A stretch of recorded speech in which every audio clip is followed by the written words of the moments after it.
नमस्कार, स्वागत है आपका हमारे चैनल शंकरा शिवयुग पर। मित्रों, कार्तिक मास के शुक्ल पक्ष की एकादशी तिथि को देवउठनी एकादशी मनाई जाती है।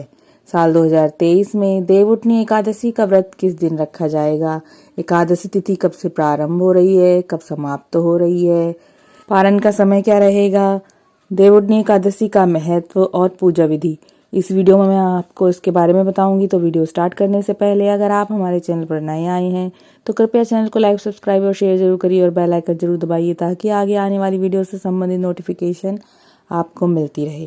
साल 2023 में देवउठनी एकादशी तिथि प्रारंभ हो रही है 22 नवंबर को दोपहर 11:03 पर और समाप्त हो रही है 23 नवंबर रात 9:01 पर। उदया तिथि के अनुसार देवउठनी एकादशी का व्रत 23 नवंबर दिन गुरुवार को रखा जाएगा। 24 नवंबर को व्रत के पारण का समय रहेगा सुबह 6:51 से सुबह 8:57 तक। पारण तिथि के दिन द्वादशी समाप्त होने का समय रहेगा शाम 7:06। देवउठनी एकादशी का महत्व। कार्तिक माह के शुक्ल पक्ष की एकादशी को हरि प्रबोधनी एकादशी कहा जाता है। इस दिन व्रत करने वाले मनुष्य को 1000 अश्वमेध और 100 राजसूय यज्ञों को करने के बराबर फल मिलता है। इस चराचर जगत में जो भी वस्तुएं अत्यंत दुर्लभ मानी गई हैं, उसे भी मांगने पर हरि प्रबोधनी एकादशी प्रदान करती है।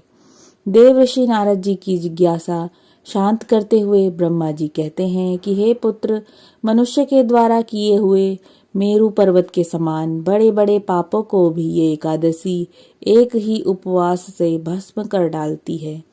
इसी दिन श्री विष्णु निद्रा को त्यागते हैं, जिसके परिणाम स्वरूप जड़ता में भी चेतना आ जाती है और सृष्टि में भी नई ऊर्जा का संचार होने लगता है।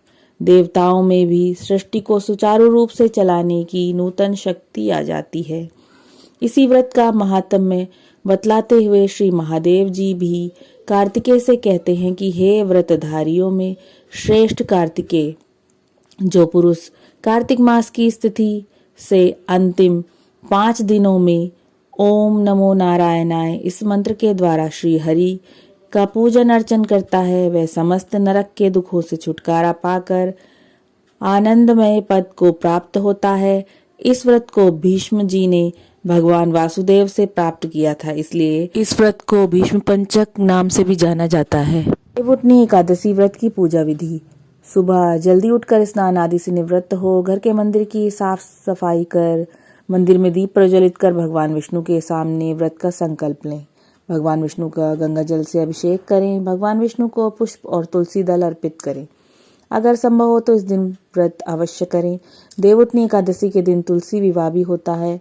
इस दिन भगवान विष्णु के शालिग्राम अवतार और माता तुलसी का विवाह किया जाता है। इस दिन माता तुलसी और शालिग्राम भगवान की विधि विधान से पूजा करें। विष्णु चालीसा का पाठ करें। देवउठनी एकादशी व्रत की कथा पढ़ें अथवा सुने। भगवान की आरती करें। भगवान को भोग लगाएं। इस बात का विशेष ध्यान रखें कि भगवान को सिर्फ सात्विक चीजों का ही भोग लगाएं। भगवान विष्णु के भोग में तुलसी दल को जरूर शामिल करें। ऐसा माना जाता है कि बिना तुलसी के भगवान विष्णु भोग ग्रहण नहीं करते। इस पावन दिन भगवान विष्णु के साथ ही माता लक्ष्मी की पूजा भी करें। इस दिन भगवान का अधिक से अधिक ध्यान करें और अगले दिन व्रत का पारण उचित समय पर अवश्य करें। तो ये थी देवउठनी एकादशी व्रत की पूजा विधि। आशा करती हूँ कि वीडियो आपके लिए उपयोगी रहा होगा। ओम नमो भगवते वासुदेवाय नमः।